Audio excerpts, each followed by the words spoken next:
Bismillahirrahmanirrahim.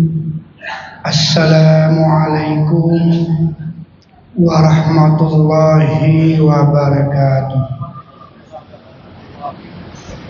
Alhamdulillahi rabbil alamin. Wa bihi nasta'inu ala umurid dunya waddin.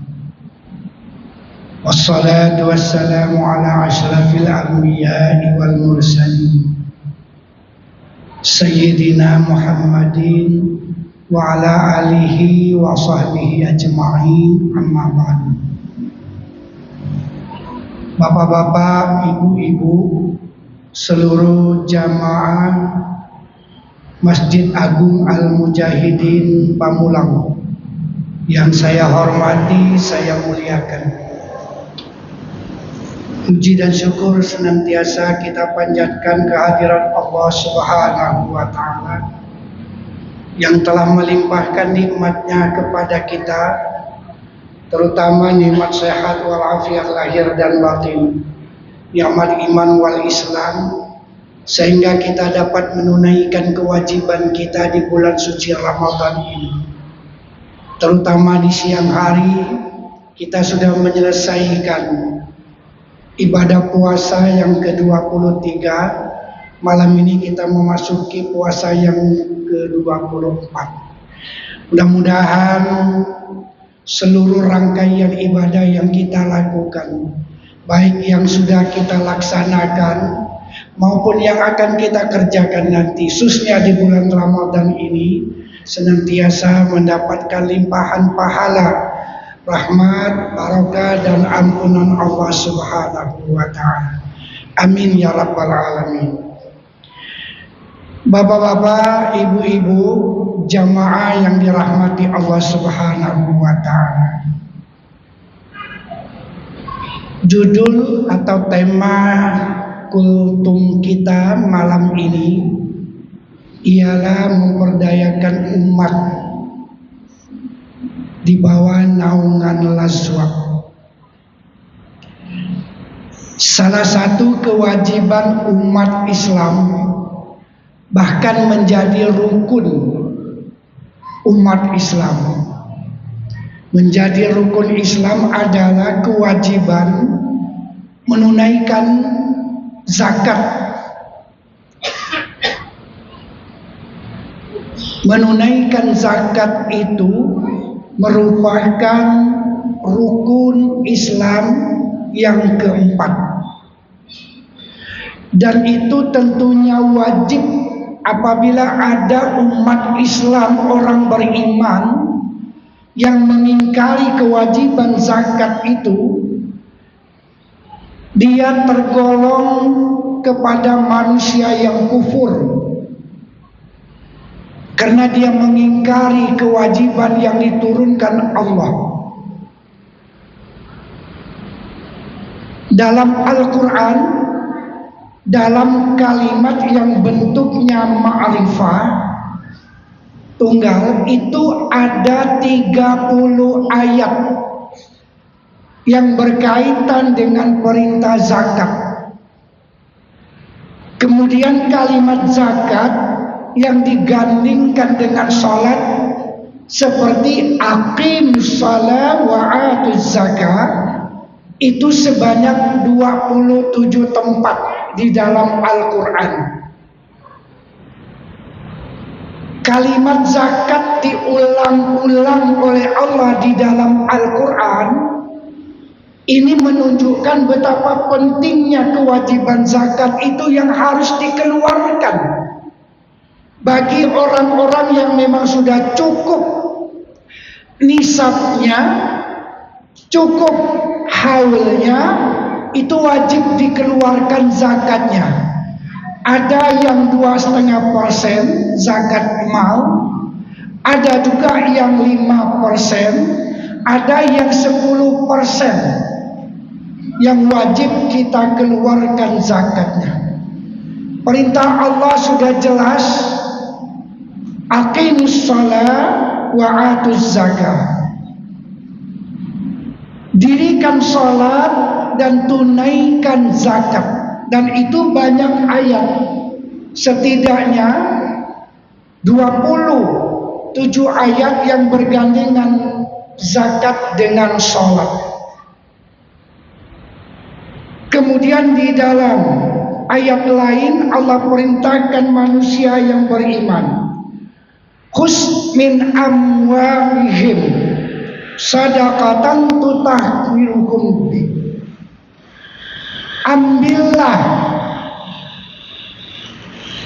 Ambillah zakat atau sedekah yang ada dalam kehidupan orang-orang kaya, orang-orang yang sudah lebih dari nasab dan haulnya. Itu kalau tidak diantarkan, dia tidak mau menyalurkan, mau mengeluarkan, itu berkewajiban panitia zakat untuk mengambilnya. Ini adalah istilah jemput bola. Itu perintah Allah. Khus min amwalihim sadaqatan tutahhirukum. Ambil sedekah itu, ambil zakat itu. Wa tuzakkihim alaihi. Dengan kau mengambil zakat dari orang kaya itu, berarti kamu ikut membersihkan hartanya. Itu yang kita ambil sebagai panitia, sebagai lazwa, sebagai basnas. Banyak julukan lembaga zakat saat ini. Tapi yang bentukan pemerintah itu adalah basnas, Badan Amil Zakat Nasional. Artinya kalau ada orang yang mengambil zakat bagi orang-orang yang mempunyai kelebihan, itu bukan mengambil harta orang kaya, tetapi dia mengambil ada hak orang lain yang dia simpan, itu wajib diambil. Kalau tidak diambil, hartanya tidak akan bersih. Dianya menanggung dosa besar. Kemudian para mustahik akan terlantar, tidak akan mendapatkan bantuan dari orang-orang yang tidak mau mengeluarkan zakat. Pemerintah sudah mengeluarkan peraturan melalui Menteri Agama nomor 30 2019 tentang perintah zakat. Kemudian fatwa MUI Pusat nomor 3 tahun 2003. Zakat wajib dikeluarkan. Oleh sebab itu, tidak ada alasan untuk tidak mengeluarkan zakat apabila harta yang kita simpan itu sudah melebihi nasab dan haulnya. Bapak Ibu jemaah sekalian, Badan Zakat Infak Sedekah Nasional Basnas menetapkan apabila sudah tercapai 85 gram emas disimpan selama 1 tahun, itu berarti kita sudah wajib mengeluarkan zakatnya. Tinggal dikalikan 1 gram emas sekarang berapa rupiah. Itu yang pertama, bagi para agnia wajib mengeluarkan zakat. Yang kedua, tentu ada tenaga-tenaga yang profesional yang menampung, yang mengelola hasil dari zakat para agnia. Oleh sebab itu dibutuhkan berbagai macam lembaga. Pemerintah pusat sudah membentuk Basnas, Badan Amil Zakat Nasional. Kemudian Lazwab. Ada lagi lembaga-lembaga mandiri, di antaranya Dompet Duafa yang sudah lama dilahirkan di Republik ini. Basnas tahun 2024 berhasil menghimpun dana 22 triliun satu tahun 2024. Dompet Du'afa di tahun 2024 berhasil menghimpun dana 450 miliar, kemudian disalurkan dalam bentuk berbagai macam saluran yang disampaikan ke para mustahik sebanyak 430 miliar dalam tahun 2024. Tangerang Selatan, Basnas Tangerang Selatan berhasil menghimpun 14 miliar tahun 2024. Insya Allah Al-Mujahidin, Yayasan Al-Mujahidin juga tidak ketinggalan.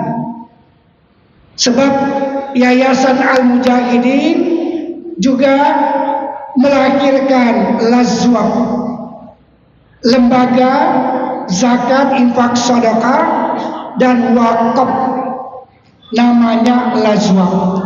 Di antaranya sudah ada konter yang kita siapkan di depan untuk orang-orang yang membayar zakat mal, zakat fitrah, fidyah, sedekah, sudah disiapkan.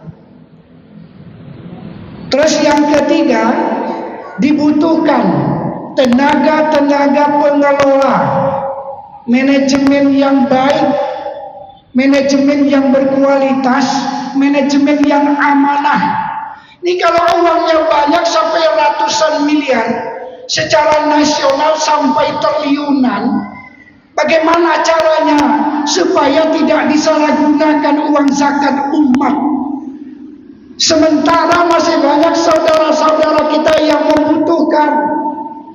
Jangankan mau membeli mobil, beli rumah, mau beli beras aja susah. Mau beli beras saja, mau beli sembako yang dikonsumsi tiap hari itu susah. Sementara orang-orang kaya bergelimang dengan kekayaannya juga masih banyak yang belum punya kesadaran untuk mengeluarkan zakat. Ada orang yang 10 miliar di rekeningnya, dia keluarkan 10 miliar itu cuma 5 juta, itu sudah dianggap zakat. Salah itu. Dia masih menyimpan harta orang lain. Dia masih menyimpan harta anak yatim. Haram dimakan oleh dia. Dan dia mempunyai dosa besar. Kalau tidak sanggup menghitungnya, carikan akuntan. Panggil ustaz yang bisa menghitung. Saya punya simpanan sekian miliar, berapa harta yang saya harus infakkan, saya bayarkan zakatnya. Kalau tidak, Allah kutuk melalui kekayaan kita.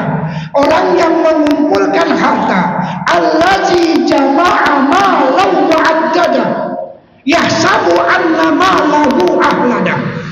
Orang punya kekayaan cuma dikumpul-kumpulkan saja, kata Allah.